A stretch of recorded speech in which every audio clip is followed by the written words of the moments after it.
nila. But moving forward, I know you guys are excited.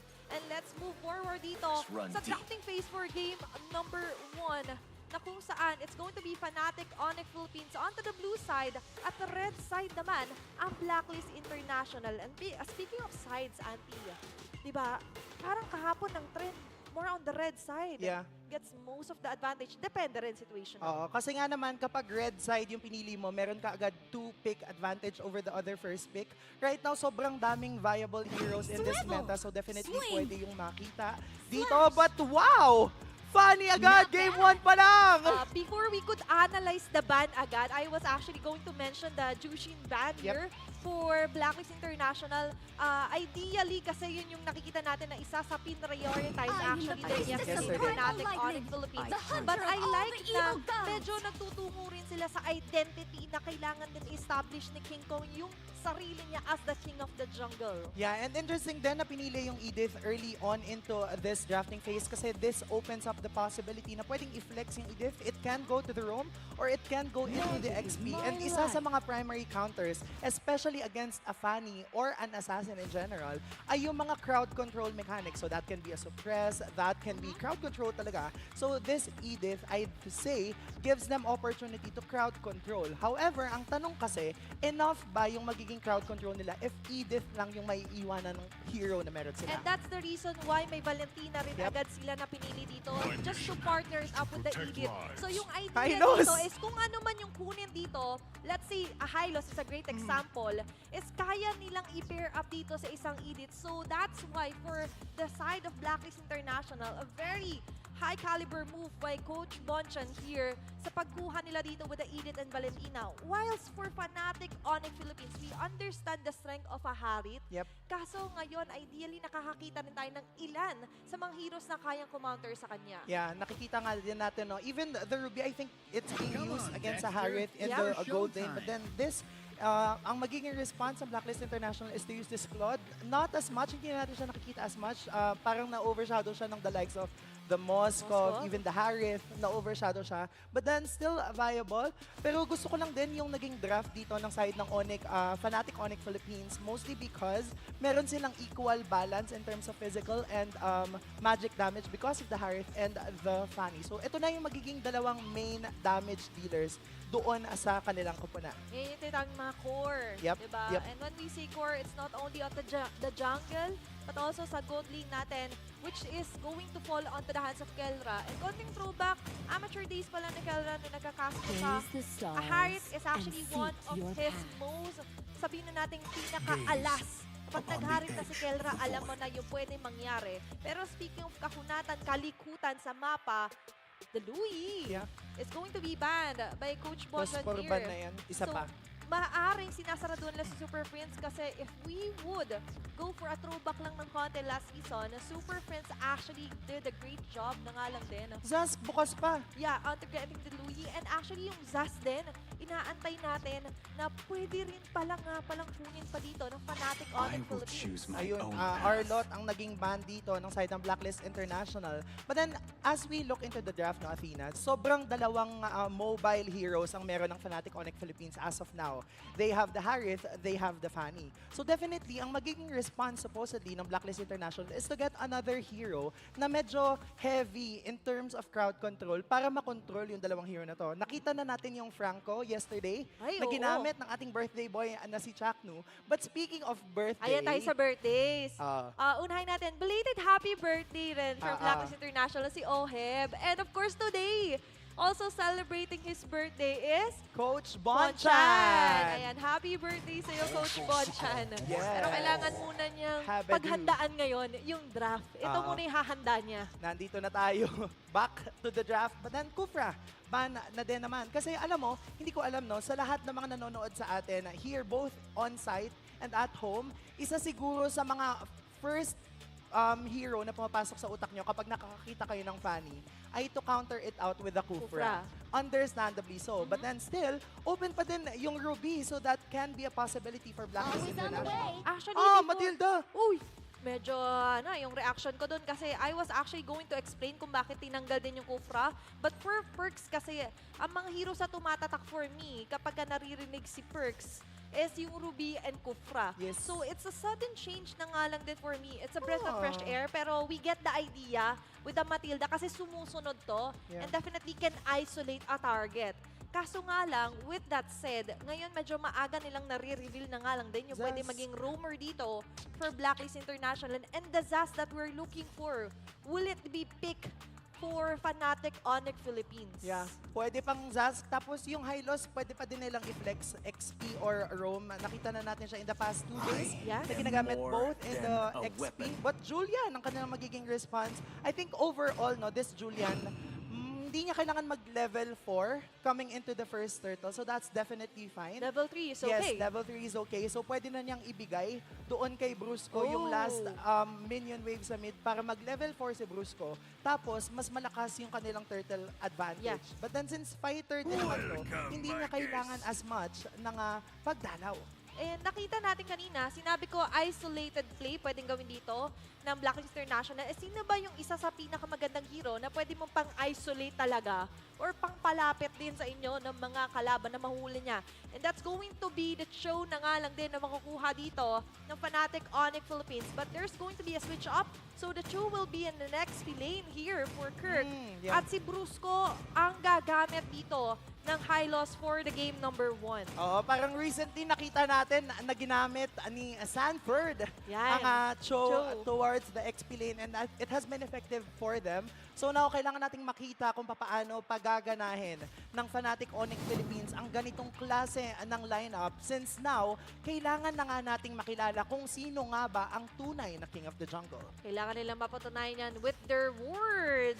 At nakita natin kanina, maganda ang sagutan Yep. ni King Kong and of course ni MP the King. Pero simulan na natin ang game number 1 for the first match. Fnatic Mobile Onyx Legends. Philippines laban sa Blacklist International. Game number 1 between both of these teams. And Athena, no, I would say na in terms of early game potential, medyo mas malakas lang yung lineup na meron dito, yung side ng Fnatic Onyx Philippines. Because again, I've already mentioned this, meron silang Julian Julian. in their arsenal. So meaning, maaga silang kayang mag-deal ng damage output against their opponent. Kaya nga si Perks mapapaback away na ngayon. Yeah, and nakikita natin yan real time ngayon na pinapatunayan din ni Super Friends that they still have that super, di ba, for their family. And aside from that, kasi may assistance pa from Brusco here. Ito na naman yung sinasabi namin kahapon ni Burrito, di ba? Talagang nagiging more on action yung pangalan talaga ni Brusco dito for Fnatic Onyx. And ever since, no, Brusco has always been an aggressive jungler, I would Yeah. say. Parang yung mga nagiging run niya in his previous team, sobrang lakas talaga niya kapag ginagamit niya. Roamer pala. Yeah, and kasi lagi siya nagtatago sa jungle, di ba? Oo. Na nakikita mo Tama, ngayon, tama. nape-prevent niya yung mga maagang pagsilip na nga lang din doon ni Haji. Pero here, sa pagsilip naman nila sa may bandang baba, of course, there's going to be perks there onto the Matilda na maaaring pumoprotekta lang din this early kay Lord JM. Pero mayroong namumuong mga pagkakitaan dito sa may bandang jungle for MP the King. Makikita yata ni si FP Daki, kaya naman siya ang unang babagsak. First blood for FNOP. And this is really the aggression that we wanna see. Kahapon nakita na natin and napansin na natin to, mabilis mag-rotate yung Cho. Kaso nga lang, with a Bane kasi. Let's discuss the Bane, of course, dito for Blacklist International. But before all of that, Nandito pa si Super Vince, pero siya yata ang babagsak! What an outplay coming from Outplayed! grabe, level 3 pa lamang. Doon ang ating mga gold laners, except for Elra, of course, na nakita natin ngayon, nagfo-focus fire lang din. Kaso look at that. Nakakuha na nga ng outplay doon si Outplay. Nakakuha pa sila ng turtle here. But actually, ngayon, Ate Yanara, babalik tayo sa top lane. Oo, nandito naman si Kelra, mapapapurify na, pero hindi yata siya babagsak. Si Kikong nandito na, tapos siya ang susunod na papabagsakin nila. Blazing Duwat, ikakasana, pero makakaback away lang din si Kikong. Kirk? Isa para sa isa, pero nandun pa yata yung Angat show. tayo konti! Lumipad yata yung Matilda doon, kaya Nako. naman nandun pa tayo sa top. Hindi ko na alam kung ano nangyayari. Tinitingnan muna natin yung handgun, pero habang nangyayari yan, Ito na nga sila, si Kirk naman ang magbaback na doon. Kaya lilipad na lang muna itong si Perks with his Matilda. Pinapakalma muna tayo, dahan-dahan. Simula pa lamang yan, pero grabe na yung pagkable-kable. Ayun yung sinasabi namin na hindi pwedeng ma-idle yung mga players natin eh. Nag-eye can check.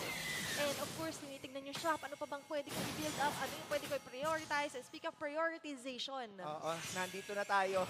Napapansin na natin ang mga kaganapang nangyayari si Perks yata ang magiging low na naman. But then overall, Athena, with whatever's been happening, sa sobrang dami ng nangyayari early on into the match, action-packed talaga ang ating serye, I would say na in terms of gold, wala pa din namang definitely nakakalamang. Although yung nangyari kanina na outplayed itong si Super Prince, ang naging end result nun ay halos maubos na ni Kelra yung gold plating doon sa top lane. Kung in overall, hindi ganun kalobo, pero kasi yung kay Kelra, kung i-observe nyo, merong konting lead siya against ang ngalan din kay Outplay, all because nasusulit niya nga doon yung extra gold plating sa top lane. But aside from that, ang isa sa kailangan din natin pasukan nun, how will Blacklist International play with this lane? Ang ngalan din for MP the King. They have to set up the play. Pero speak of play, Hindi na yata niya tayo pagsasalitain kasi killing spree coming from the king of the jungle. Sobrang bilis ng rotation coming from Fnatic Onyx Philippines. E napapansin natin, Athena, hindi na halos nakiklear si Kirk na kanyang bot lane, kaya naman sisipain niya yung mga miyembro doon ng Blacklist International. Pababagsakin nila si MP the King pero ililipad lang din siya doon ni Perks. This turtle will go in favor of FNOP. Grabe yung protect din nila, no? Just so King Kong can ensure to get na yung turtle ay hindi maagaw, hindi malalapitan man lang ng MP the King. MP the King actually uses ultimate na nga lang din doon. Pero ito, gagamitin nila. Sila na naman pagbabagsakin. MP the King ang babagsak. Blazing Duet pati Zaman Force. Nandun na rin naman. Gold Laner pero laban sa dalawa. Si Perks yata ang magiging biktima dito pero si Kelra sumasayaw-sayaw lang in the dance floor. Nag-PMI pabalik si Outbreak pero hindi pa din siya babagsak. 3 laban sa 3. Meron ng pagsama mula sa Blacklist International pero hindi pa sila tapos. Hindi pa sila tapos kasi si Lord JM ang flicker out lang din naman. He will stay alive. So, yung isa sa advantage din na kapag meron ka talagang Hindi show, pala. binalikan lang din. Dito ni King Kong, si Lord JM. And dun sa may bandang taas, nakikita natin that Kelra already destroyed the turret there for outplayed, which means na medyo liliit na nga lang din yung mapa. Pwede sila mapilitan mag-switch up dito ng linya. Yeah, and then itong sinasabi namin, kahapon pa yata namin ito nababanggit in the panel, the moment the 5th minute mark comes up, yun na yung time para sa Assassin na mag-opposite lane. Tapos yung XP sumasama na dito, pero may lumilipad na guiding win. Pero magbaback away lang din naman si Perks kasi low na din naman doon. Si Kirk, relatively parang push and pull yung kaganapan pero halos 3,000 na yung gold D ng FNOP. And maganda yung nagiging start dito ng Fnatic Onyx Philippines, to be honest. Ito yung kaninang sinasabi or na-explain natin na kapag kadating sa early, may advantage when it comes to the craft ang Fnatic Onyx Philippines. And lalong nagkaka-advantage kasi nga nabibigay pa nila lahat po ng kills dito kay King Kong. Just imagine, that's a 5-0-0 for a Fanny this early. And aside from that, hindi man niya nakuha yung isa pang turtle. Pero ngayon, medyo magkakalabanan sila dito ni MP the King. Diba? Ang pagbabalik dito sa Pilipinas. Pero mukhang maaga rin silang tatao at pupwesto dito, Auntie. Ganda ng pwesto, 5 laban sa 5. Si Haji lang din naman ang sinusubukang puruhan nitong si Brusco. May nagbabadyang gulo dito. Pero ang gagawin na lang din yata ng Blacklist International ay susubukang mag-vision. Kasi nga naman naunahan na sila in terms of positioning. Meanwhile, Kelra is there pushing the bot lane turret across map play from Blacklist International. Pero kung mapipigilan sila ng FNOP, sobrang lamang na ng FNOP at this point in time. Tapos masisipa pa pero Purify lang din naman. Tapos the BMI out. Tinatag na yung Magic Carpet. Pero nandun lang din naman yung Blazing Duet. Nandito na si King Kong sa likod. Isa-isa na niyang pinapabagsak yung mga member na side ng FNOP. Nandun pa siya. Sinusubukan niyang mag-cable in, cable out. Si Kelra nandito lang din naman. Kaya naman susubukan niyang sayo. Sa likod! Babagsak. Hindi ko lang sila naman kupunan ng Blacklist International. Pero yung pating, hindi na sapat yung bawas na pating kasi kumpleto pa din ng FNOP. Si Kirk nagtitipi-tipi lang din naman dito si Lord J.M. Yata, hinubad na niya ang kanyang kalasag. Pero walang mapapabagsak ang kupunan ng Blacklist International. Medyo nakaka-corner sila dito sa may bandang Eskelita. Kasi sipa pa nga doon si Lord JM. And that will be it for Fnatic Onyx Philippines. Continuous damage na i-deliver nila in an instant dito sa Blacklist International. Nakakuha man ng isang blacklist, pero imagine on what it took. Diba? Fnatic, Onyx Philippines nakuha or na-checkan nila lahat ng checklist nila doon.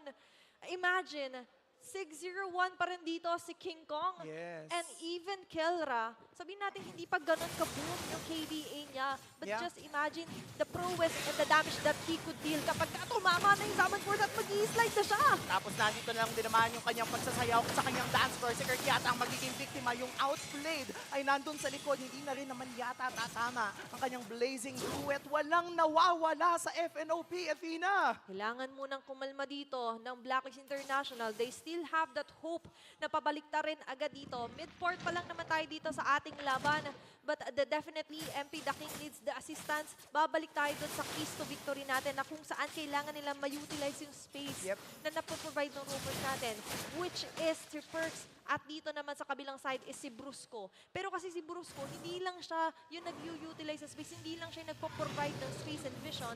We also have Kirk din kasi. Oo, ito na nga yun eh. Ito yung sinasabi natin na kapag nakuha ng FNOP yung early game aggression because of the lineup that they have, lolobo talaga yun. Lolobo. Snowball. It's bound to happen because of the heroes that they have. Si Lord JM yata dito ang sisipain. Dito si Kirk, pero hindi yata siya mawawala lang din naman yun kasi nilipad siya ni Perks with his guiding with. Yung Lord yata ang susunod na magiging biktima.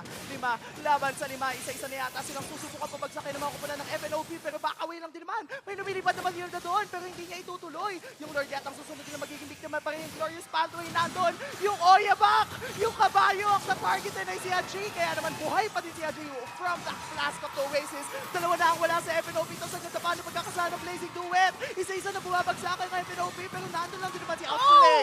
Tatlo na ang wala sa FNOP. It's going to be a double kill for MP The King!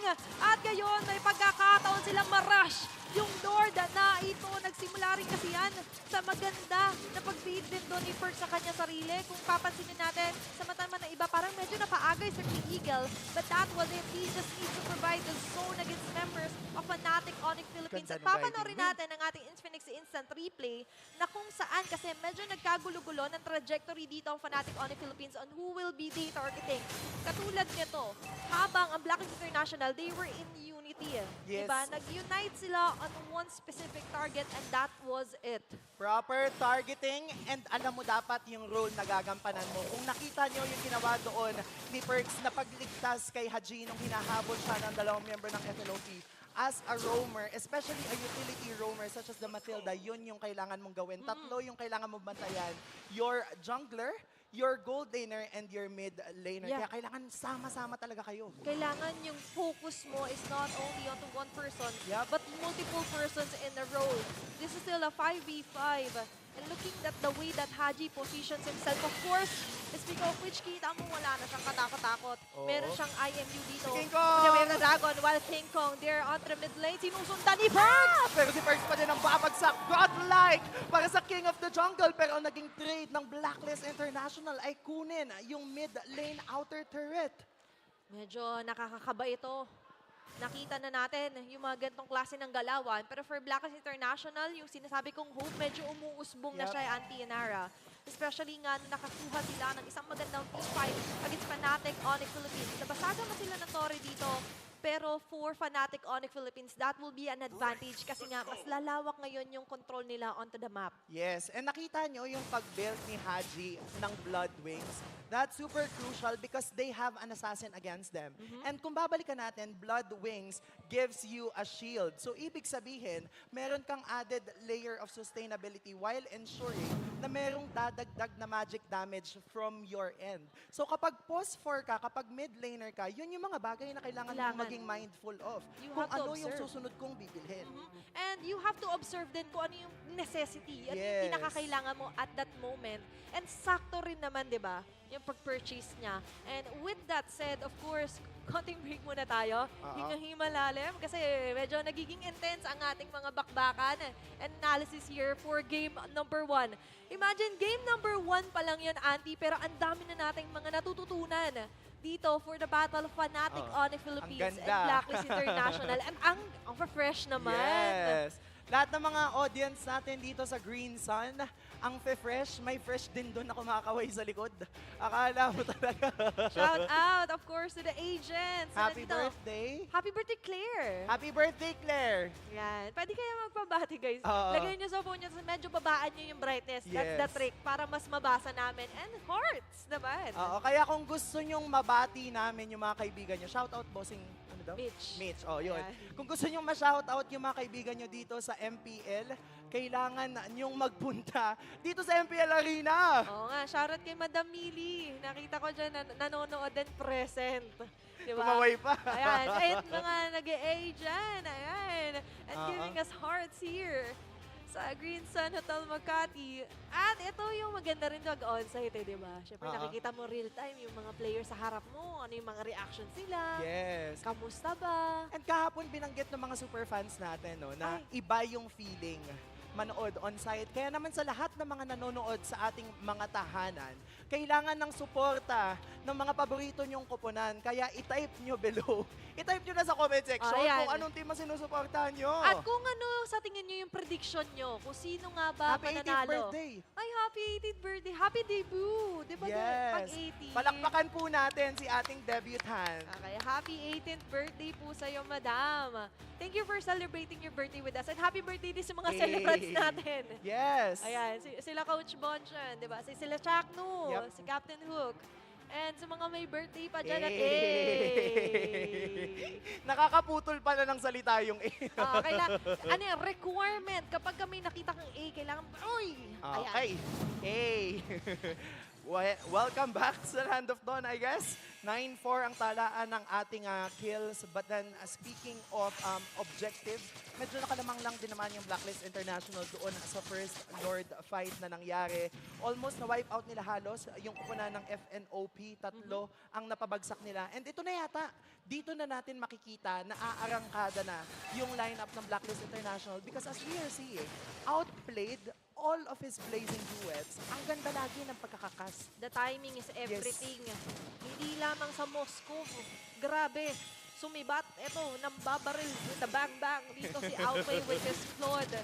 And actually, pag nagre-review ako, yan, may mga gold leaners ako na tinututukan pagdating sa live stream. At isa Oo. si Outplay doon. Yes. Kasi nakikita ko, and masipag siya mag-answer din ng inquiries. Oo, parang, at saka, by the way sa lahat ng hindi nakakalam, back-to-back MDL champions po si Outplay. Oo. So in terms of experience, Nandyan talaga yan. na-develop niya na sa MDL at ngayon na nandito siya sa MPL, pinapakita niya kung ano nga ba yung baon niya, ano yung pwede niya madagdag for Blacklist International, creating their new code. Yep. At ano nga ba yung code na yan, mamaya malalaman natin. Ayan. Habang ang Fnatic Onyx Philippines naman, konting recap tayo. Actually, si King Kong, di ba, sinabi nga natin ng mga junglers ngayon, hindi na lang nakafocus on objectives Yep. and kills, but also on the split pushing. Madami rin sila kinoconsider, dumami yung responsibility sa pagbabalik ng assassin meta. Oo, and definitely no, na as we head into the second Lord of the match, kailangan ng parehas nating team na makapag-set up properly Yeah. because this Lord is crucial. Ito na yung tinatawag nating Lord Dance eh. Ito na yung panahon na kapag nagkaroon ng magandang minion management, na magiging maganda din ang kaganapan. Pero MP, the King, will be able to take the Lord. Mas hindi papayatan sa Tony Court, pero nandun si Outplay, binabakbakan ng show. Habang nandun lang din man, ang kupunan ng FNOP, sinusubukan pabagsakin ang kupunan ng Blacklist International. Isa para sa dalawa, pero sabi ng Blacklist, okay na yon. Okay na muna yon habang si King Kong nakasurvive man siya. But just imagine the pressure and of course the damage na binigay sa kanila doon ng Blacklist International. MP the King, although namatay siya sa sitwasyon na yon, imagine they've got the Lord onto their hands, marching towards the bottom lane dito ng Fnatic Onyx Philippines. And as much as nag-aantay rin sila, lahat ng pwede lang daanan ng mga jungle buffer monsters man yan, sinisimutan nila at pinipilit na isarado dito kay King Kong. Mamarso na yung Lord dito, nilatag na ni Kelra ang kanyang dance floor, pero nandun lang din naman ang kupunan ng Blacklist International. Sabi nila, huwag muna nating pilitin. Kasi baka kapag pinilit natin to, tayo pa ang mapasama. Yung gold lead na nawawala kanina, unti-unti nang nakukuha ulit ng Blacklist International because of the 2 consecutive lords that they got. And it's really the proper positioning as well as the targeting coming from Blacklist that makes this lineup special. Kaya naman kahit sinusubukan ni Kirk na pumasok mula doon sa backline, this is primary ube. Athena, He was ube. attempting that ultimate Jeet Kune Do knock up Diba? Pero ito yung sinasabi mo ng ultimate ube na nga lang din. Sama-sama 5 miyembro ng Blacklist International dito sa may bandang gitna. Habang ang Fnatic Onyx Philippines kaya pa rin naman dumepensa mag-clear. Pero speaking of clear, they're trying to clear out yung mga members ng Fnatic Onyx. Pero nandito lang din naman ang mga kumpanan ng Fnatic Onyx Philippines. Yung blazing duet nito coming from Outplay, hindi na yata magiging sapat. Habang sinahabol sila ng kanilang mga kalaban, sabi nila, wag na muna tayong pumalag. Kasi kulang na tayo ng isa, napapagsak na nila si MP. Grabe yung mindset dito na King Kong, no? After Yes. na bakbakan, balik tayo doon sa may buff doon eh. May nakita akong purple buff doon, babalikan ko na muna. And that is why nakikita rin natin yung presence of mind ng mga players. Time after time, may proper layer, may proper pointers pa rin silang sinusunod, di ba? Hindi na lang basta bugso ng damdamin, pero there is a system na meron sila sa kanika-nila mga team na fina-follow through. At gumagana yung systeming yan dito sa pamilya ng Fnatic Onyx Philippines. And as we can see right now, 11-7 ang ating nagiging kill score right now. Medyo nakakalamang dito ng konti Fnatic Onyx Philippines, but we cannot deny na ang Blacklist International may potential na isang wrong move lamang dito ng Fnatic Onyx Philippines, and they could totally overturn this game number 1. Yeah, and ang ganda pa din ng parang KDA ni Outplayed. And although we know that KDA isn't everything, but the mere fact na he hasn't fallen despite, 3 members of Fnatic Onyx Philippines coming to him is a mere testament sa kung paano nga ba pinapagana ng Blacklist International yung in a way, i-ensure na si Outplayed yung isa sa magiging primary sources of damage nila. And isa rin talaga siya sa pinaka-pinoprotektahan din Yup, kanina yup, pa. Laging nasa vicinity niya lang malapit na sila. First, and even Haji, speaking of vicinity, nakita nila dito si Kurt. Nandito yata si Kirk ang magiging biktima. Tapos mapapalalim pa si Brusco. Walang malakas sa 5. Kahit kabayo ka na may hili, ikaw ang babagsak. Kaya naman double kill for Kelra! Every the King. Si Kelra susubukang sumayaw, pero yung mid na Tina, yung mid susubukan yata ang i-push dito. Dito si Super Prince, pero Haji is here. The KDA machine versus Super Prince is here. Pero 5 para sa 2. Yung Lord buhay pa rin naman. Kaya mukhang ang gagawin ng Blacklist International ay transition this into the Lord. Let's watch our Infinix instant replay sa mga nangyaring kaganapan na yon. MP the King got a triple kill lang naman sa nangyaring clash na yon. And with Hindi that na pala, triple end kill, na. gusto nila yatang tapusin agad itong game number 1 na ito, Ate Yanara. Oo, pero pabuhay na rin naman si Brusco, pero si Kirk ang babagsak ulit. Wala na yatang minion. Wala na bang minion? Pero mababawasan pa nila ang kanina ng mga base. Si Brusco yatang susunod magiging biktima. May isa pang King wave. Kong bumagsak na, tapos Ako. yung minion wave dito sa mid. Paparating na si Kelra ang bubuhatin ni Lord JM. Susubukan niyang sumayaw with this dance floor. Super Pero Prince. 4 laban sa 2. Matinding pagdepensa ang gagawin nila. Pero Blacklist International susubukan nilang kunin ang game number 1. Can you hear those cheers from the agents? Grabe naman yung game number 1 na yon. And with that, MP the King prevailed. At pinatunayan na lang kung bakit worth it ang kanyang pag-uwi at pagsanib puwersa kasama sila Coach Bonchan sa Blacklist International.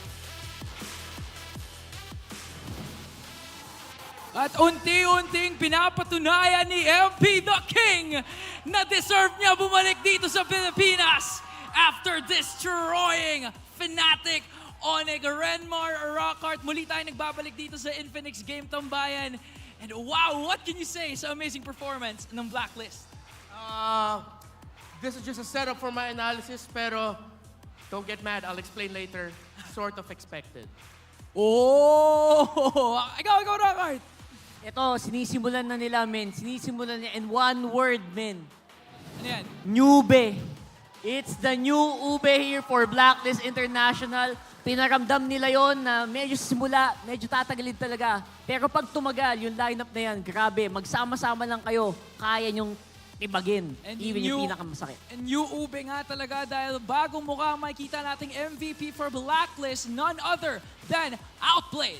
Now, we have to really give the credit to Outplayed this MVP performance kasi yung lineup na draft ng Blacklist International, Because of all the pieces, you're thinking, ay, para kay MP yan, para kay ganito yan. No, this lineup was drafted for a Claude to shine.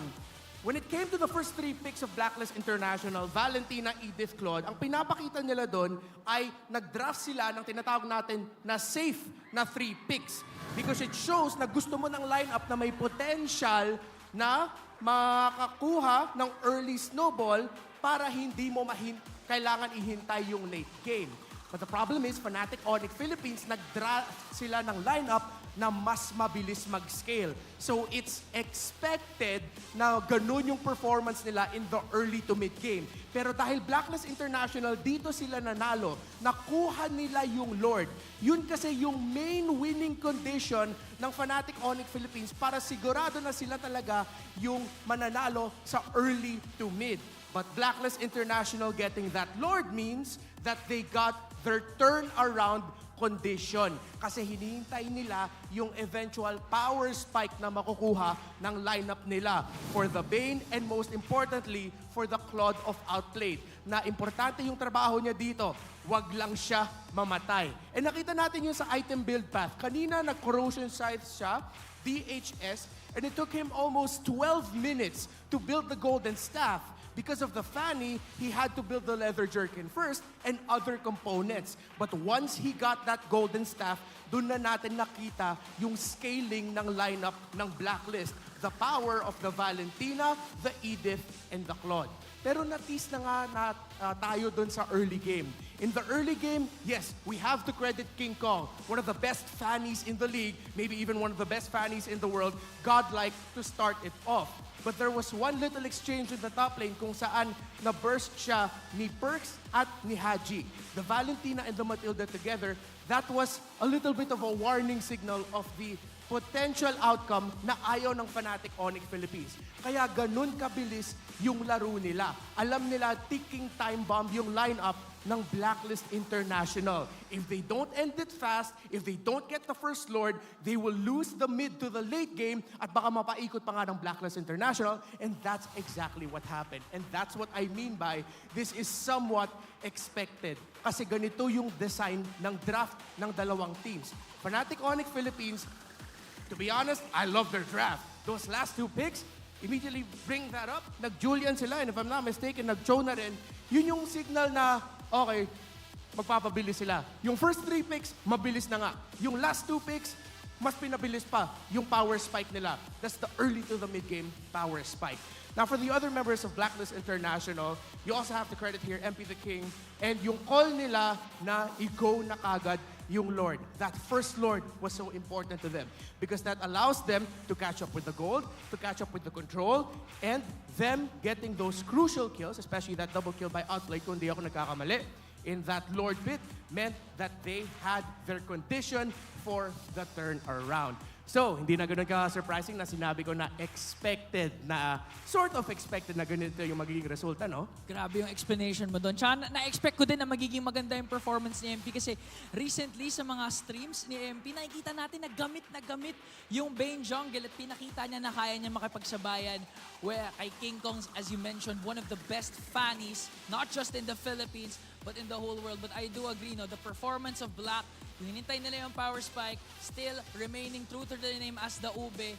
Ito na ba yung identity nila para sa'yo, Rockart, na parang balik pa rin tayo sa Ube? Even for Perks na, kalala natin siya setter, pero